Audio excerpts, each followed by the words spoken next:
Assalamualaikum warahmatullahi wabarakatuh. Terima kasih atas kesempatannya. Kami dari kelompok 11 ingin mempresentasikan mengenai perencanaan pajak pada transfer pricing. Berikut adalah nama anggota dari kelompok 11. Selamat menonton. Terima kasih atas kesempatannya. Perkenalkan, nama saya Alfia Olivia dengan NIM 2018-310-428. Di sini saya akan menjelaskan tentang definisi transfer pricing. Transfer pricing merupakan harga yang ditimbulkan atas penyerahan barang, jasa, atau harta tak berwujud lainnya dari satu perusahaan ke perusahaan lain yang masih terikat dalam hubungan kepemilikan. Transfer pricing dapat terjadi dalam satu grup perusahaan dan antar perusahaan yang terikat dalam hubungan istimewa. Dalam suatu grup perusahaan, transfer pricing sering disebut dengan istilah intra-company pricing, intercorporate pricing, interdivisional pricing, dan internal pricing.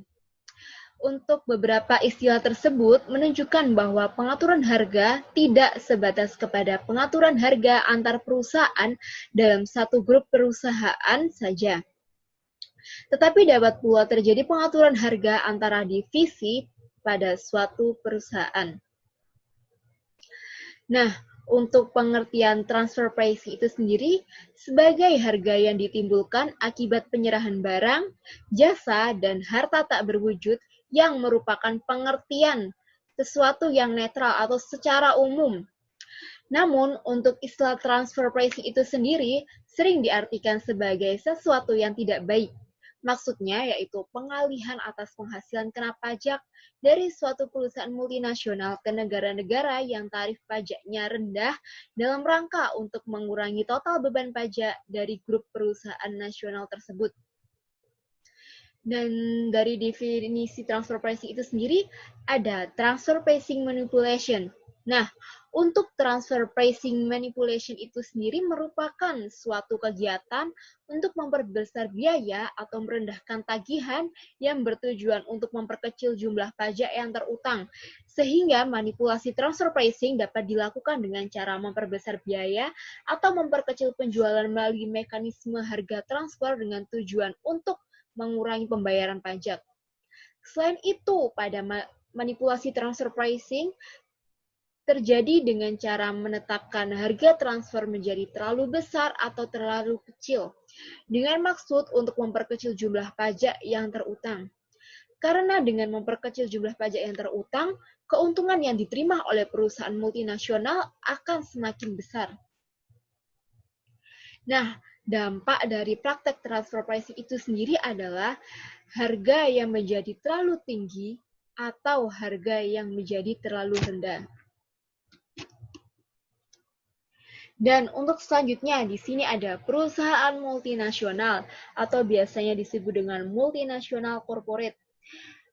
Nah, untuk perusahaan multinasional itu sendiri adalah perusahaan yang beroperasi melewati lintas batas antar negara yang terikat hubungan istimewa, baik karena penyertaan modal saham, pengendalian manajemen, atau penggunaan teknologi yang berupa anak perusahaan, cabang perusahaan, agen, dan lain sebagainya dengan berbagai motif. Selanjutnya, di sini ada 3 motif utama berdirinya perusahaan multinasional. Yang pertama, bermotif memperluas usahanya dalam rangka mencari bahan baku atau raw material seeker dan menjual produknya ke luar negeri. Nah, dari motif yang pertama itu sendiri, saya akan langsung menerapkannya, yaitu seperti pemerintah tidak mengetahui berapa banyak dan apa saja yang dihasilkan oleh perusahaan asing tersebut. Dan untuk yang motif kedua yaitu bermotif mencari pasar atau market seeker. Setelah terpenuhinya pasar dalam negara tersebut, perusahaan multinasional berusaha mencari pasar-pasar baru untuk memasarkan produknya. Hal tersebut dapat memperluas jangkauan pemasaran barang. Dan untuk yang ketiga, bermotif meminimumkan biaya atau cost minimizer. Saya langsung menyebutkan ke contohnya seperti keringanan pajak, tenaga kerja murah, harga tanah murah, biaya pengolahan limbah dengan syarat ringan, menghindari adanya batasan kuota di negaranya, dan pelayanan purna jual cepat. Sekian presentasi dari saya, selanjutnya akan dilanjutkan oleh rekan saya. Terima kasih atas kesempatannya. Perkenalkan, nama saya Rahma Nadia Sulandari dengan NIM 2018 310 Jadi, di sini saya akan melanjutkan presentasi dari rekan saya. Selanjutnya, ada hubungan istimewa. Hubungan istimewa dalam transfer pricing ini merupakan hubungan yang terjadi antara dua wajib pajak atau lebih yang menyebabkan pajak penghasilan terutang di antara wajib pajak tersebut menjadi lebih kecil daripada yang seharusnya terutang. Di dalam hubungan istimewa ini dapat menyebabkan adanya kemungkinan harga yang ditekan lebih rendah daripada harga pasarnya. Baik, selanjutnya ada pengertian dari transfer pricing. Pengertian transfer pricing bisa dibagi menjadi dua, yaitu pengertian yang bersifat netral dan pengertian yang bersifat peyoratif. Untuk pengertian yang bersifat netral, menurut Dr. Gunandi, MSc AK, transfer pricing adalah penentuan harga atau imbalan sehubungan dengan penyerahan barang, jasa, atau pengalihan teknologi antar perusahaan yang mempunyai hubungan yang istimewa. Dengan asumsi bahwa transfer pricing merupakan strategi atau taktik bisnis yang murni tanpa motif pengurangan beban pajak. Lalu untuk pengertian yang bersifat peyoratif, menurut Profesor Dr. Rohmat Sumitro, SH, transfer pricing adalah suatu perbuatan pemberian harga faktur atau invoice pada barang atau jasa yang diserahkan antar bagian atau cabang suatu perusahaan multinasional, dengan asumsi bahwa transfer pricing sebagai upaya untuk menghemat beban pajak dengan suatu taktik seperti menggeser laba ke negara yang tarif pajaknya lebih rendah. Selanjutnya ada tujuan transfer pricing. Transfer pricing multinasional berhubungan dengan transaksi antar divisi dalam satu unit hukum atau entitas atau antar entitas dalam satu kesatuan ekonomi yang meliputi berbagai wilayah kedaulatan negara. Oleh karena itu, transfer pricing memiliki tujuan yang ingin dicapai. Yang pertama, dengan memaksimalkan penghasilan global. Jadi, dalam pengoptimalan atas penghasilan global ini dilakukan setelah dipotong pajak. Yang kedua, bertujuan untuk mengamankan posisi kompetitif anak atau cabang perusahaan dan penetrasi pasar. Dalam mengamankan posisi kompetitif anak atau cabang perusahaan dan penetrasi pasar dilakukan guna dalam usaha mencapai keunggulan yang kompetitif. Lalu yang ketiga, mengevaluasi kinerja anak atau cabang perusahaan mancanegara. Dengan mengevaluasi kinerja anak atau cabang perusahaan mancanegara dimaksudkan agar dapat mengukur hasil operasi setiap unit pada anak atau cabang perusahaan mancanegara. Lalu yang keempat, menghindarkan pengendalian devisa. Dalam menghindarkan pengendalian devisa dimaksudkan agar dapat terhindar dari batasan pada jumlah mata uang asing yang dapat diambil ke suatu negara atau mata uang domestik yang dapat dibawa ke luar negeri. Lalu yang kelima, mengurangi beban pengenaan pajak dan bea masuk. Jadi, transfer pricing ini juga bertujuan untuk mengurangi beban pengenaan pajak dan bea masuk. Lalu yang ketujuh, mengurangi resiko pengambil alihan oleh pemerintah.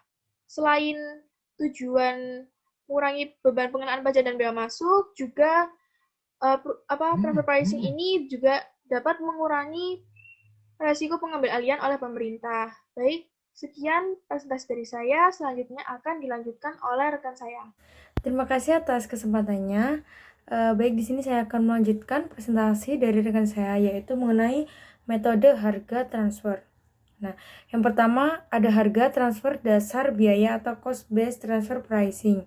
Metode ini menetapkan atas biaya variabel dan biaya tetap yang bisa dibagi dalam 3 pemilihan bentuk, yaitu biaya penuh ditambah markup, dan gabungan antara biaya variabel dan tetap.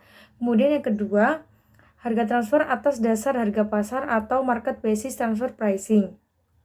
Nah, jadi metode transfer pricing atas dasar harga pasar inilah merupakan ukuran yang paling memadai jika terdapat suatu pasar yang sempurna karena sifatnya yang independen. Namun, adanya informasi pasar yang terbatas seringkali menjadi kendala dalam menggunakan metode ini. Kemudian yang ketiga, ada harga transfer negosiasi atau negotiated transfer price. Harga transfer negotiation adalah penetapan harga transfer berdasarkan negosiasi antara dua pusat pertanggungjawaban. Metode ini dilakukan jika terdapat suatu pertentangan yang cukup signifikan di antara keduanya sehingga dicapai kesepakatan harga oleh kedua belah pihak, sehingga memberikan tanggung jawab kepada divisi-divisi yang berkepentingan dengan transfer pricing untuk harga yang telah dinegosiasikan. Kemudian yang keempat, penentuan harga berdasarkan arbitrase. Nah, pendekatan ini berdasarkan interaksi kedua divisi dan pada tingkat yang dianggap terbaik bagi kepentingan perusahaan tanpa adanya pemaksaan oleh salah satu divisi mengenai keputusan akhir. Pendekatan ini mengesampingkan tujuan konsep pusat pertanggungjawaban laba. Baik, untuk selanjutnya saya akan menjelaskan mengenai harga transfer berganda. Untuk memenuhi disparatis pertanggungjawaban dari dua divisi dikenal juga dengan harga transfer ganda. Misalnya, divisi penerima dapat mempertimbangkan penerapan harga transfer berdasarkan biaya diferensial. Nah, sebaliknya, divisi yang melakukan transfer dapat mempertimbangkan unsur laba dalam penentuan harga transfer dan memungkinkan kinerja divisi. Prosedur aplikasi pendekatan ini dapat berupa yang pertama, pemakaian harga transfer berdasarkan harga pasar, negosiasi atau arbitrase oleh divisi yang melakukan transfer dalam menghitung penghasilan dari penyerahan antar perusahaan. Kemudian yang kedua, biaya variabel divisi yang melakukan transfer plus margin kontribusi atas beban tetap ditransfer kepada divisi penerima. Kemudian yang ketiga, total laba divisi akan lebih besar daripada laba perusahaan dan laba divisi produksi akan dieliminasi dalam penyusunan laporan keuangan. Untuk presentasi selanjutnya akan dijelaskan oleh rekan saya. Terima kasih atas kesempatannya. Perkenalkan, nama saya Aisyah Brilia, NIM 2018-310-444. Di sini saya akan menjelaskan tentang perencanaan pajak pada perusahaan multinasional. Perencanaan pajak untuk suatu operasi yang bersifat multinasional merupakan pekerjaan yang sangat kompleks, tetapi di lain pihak mengandung aspek yang vital bagi bisnis internasional. Seperti diketahui, pajak berdampak terhadap keputusan penanaman modal di luar negeri, struktur keuangan, ketetapan besarnya biaya modal, manajemen valuta asing, manajemen modal kerja, dan pengendalian keuangan. Dalam rangka mengevaluasi kebijakan perdagangan efektivitas lalu lintas modal internasional adalah kurang efisien apabila hanya difokuskan secara sempit pada tarif, kuota, dan subsidi-subsidi non-pajak saja. Sebab faktor pajak pun tidak sedikit perannya dalam evaluasi kebijakan yang dimaksud. Kebijakan perpajakan undang-undang sangat berperan dalam pengambilan keputusan mengenai penanaman dan pembiayaan perusahaan yang akan melakukan investasi di luar negeri. Saya akan menjelaskan tentang perlakuan harga transfer di Indonesia. Harga transfer dapat terjadi baik antar wajib pajak dalam negeri maupun antar wajib pajak dalam negeri dengan pihak luar negeri. Terhadap transaksi antar wajib pajak yang mempunyai hubungan istimewa, Undang-Undang Perpajakan Indonesia yang menganut asas material. Dalam hal ini, siapa sih pihak-pihak yang mempunyai hubungan istimewa? Menurut PSAK 7, pihak-pihak yang mempunyai hubungan istimewa adalah pihak-pihak yang dianggap mempunyai hubungan istimewa bila satu pihak mempunyai kemampuan untuk mengendalikan pihak lain atau mempunyai pengaruh signifikan atas pihak lain dalam pengambilan keputusan keuangan dan operasional. Transaksi antar wajib pajak yang mempunyai hubungan istimewa seringkali meminimalkan dan mengurangi praktik penghindaran pajak atau penyelundupan pajak dengan menggunakan rekayasa harga transfer. Hubungan istimewa tersebut dapat mengakibatkan kekurang wajaran harga, biaya, atau imbalan lain yang direalisasikan dalam suatu transaksi usaha. Kekurangan wajaran dari adanya praktek transfer pricing tersebut dapat terjadi sebagai berikut. Yang pertama, adanya harga penjualan. Yang kedua, harga pembelian. Yang ketiga, alokasi biaya administrasi dan umum. Yang keempat, pembebanan bunga atas pemberian pinjaman oleh pemegang saham. Dan yang terakhir, pembayaran komisi, lisensi, franchise, sewa, royalti, imbalan atas jasa manajemen, imbalan atas jasa teknik, dan imbalan atas jasa lainnya. Selanjutnya di sini saya akan menjelaskan penangkal harga transfer. Prosedur yang dapat ditempuh untuk menanggulangi manuver pajak melalui harga transfer sebagai berikut. Yang pertama, menyingkap praktis bisnis antar perusahaan secara lengkap, sehingga dapat dievaluasi keinginan transfer pricing. Hal ini biasanya dimintakan kepada wajib pajak asosiasi. Informasi tersebut biasanya dilampirkan pada SPT tahunan. Yang kedua adalah kerjasama internasional.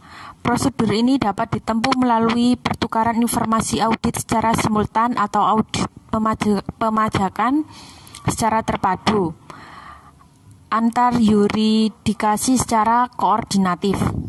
Yang ketiga, harmonisasi pemajakan internasional untuk meniadakan disparitas beban pajak. Prosedur ini sangat ideal, namun diaktualisasikan karena pada umumnya setiap pemegang yurisdiksi pemajakan cenderung menomorsatukan kepentingan nasionalnya. Suatu konsensi pajak selalu dihitung timbal balik. Dan yang terakhir adalah APA atau Advanced Pricing Agreement. Prosedur ini memperbolehkan wajib pajak untuk membuat kesepakatan dengan otoritas pajak tentang aplikasi salah satu metode transfer pricing. Dengan demikian, wajib pajak terikat untuk memakai metode tersebut, dan administrasi pajak menguji apakah kesempatan tersebut dipatuhi. Baik, terima kasih. Selanjutnya akan dijelaskan oleh rekan saya. Terima kasih atas kesempatannya. Nama saya Misal Yuru Da Vinci dengan NIM 2018310513. Di sini saya akan menjelaskan mengenai Advanced Pricing Agreement. Advanced Pricing Agreement atau kesepakatan harga transfer terhadap perencanaan pajak dalam rangka meminimalisasi potensi resiko kerugian akibat beban pajak melalui perjanjian antara Direktorat Jenderal Pajak dengan wajib pajak atau otoritas pajak negara lain yang menyepakati kriteria-kriteria dan menyepakati harga wajar atau laba wajar di muka para pihak yang mempunyai hubungan istimewa. Fakta-fakta yang ada menggambarkan bahwa transaksi hubungan istimewa yang terjadi antara para pihak dengan hubungan istimewanya secara intensif. Akan tetapi, secara formal tidak dilindungi dengan dokumen perjanjian terkait serta beragamnya tarif haki atas produk yang dihasilkan, sehingga dapat meningkatkan potensi resiko pajak bagi grup korporasi secara keseluruhan. Maka dari itu, diperlukan Advanced Pricing Agreement melalui perjanjian tersebut. Selanjutnya, saya akan menjelaskan mengenai beberapa manfaat dari diselenggarakannya APA atau Advanced Pricing Agreement. Yang pertama, memberikan kepastian dan kemudahan kepada wajib pajak atas semua perhitungan mengenai harga transaksi dengan menggunakan metode yang disetujui. Yang kedua, memberikan kepastian terhadap kegiatan wajib pajak termasuk kepastian mengenai kewajiban pajak yang berkaitan dengan harga transfer. Yang ketiga, mengurangi biaya dan waktu pada saat diaudit. Karena selama periode APA berlaku, harga transaksi yang telah disepakati oleh wajib pajak dan otoritas pajak. Yang terakhir, dapat mencegah praktik harga transfer yang tidak benar dan semata-mata hanya untuk menghindari pajak. Selanjutnya, saya akan menjelaskan mengenai beberapa masalah dalam penyelenggaraan APA. Yang pertama, APA tidak menjamin wajib pajak untuk tidak diaudit oleh otoritas pajak. Yang kedua, masalah-masalah yang tidak tercakup dalam APA masih dapat diaudit dalam kriteria audit yang biasa dilakukan. Yang terakhir, APA tidak berlaku retroaktif sehingga masalah harga transfer yang ada sebelum APA disepakati tidak dapat diselesaikan dengan APA. Lalu hal yang harus dipertimbangkan dalam penyelenggaraan APA yaitu kemungkinan adanya potensi kerugian. Yang pertama, pengorbanan waktu dan biaya yang dikeluarkan untuk penyelenggaraan APA. Yang kedua, wajib pajak harus mengungkapkan informasi yang mungkin merupakan rahasia perusahaan kepada otoritas pajak. Sekian presentasi dari kelompok 11, kurang lebihnya mohon maaf. Wassalamualaikum warahmatullahi wabarakatuh.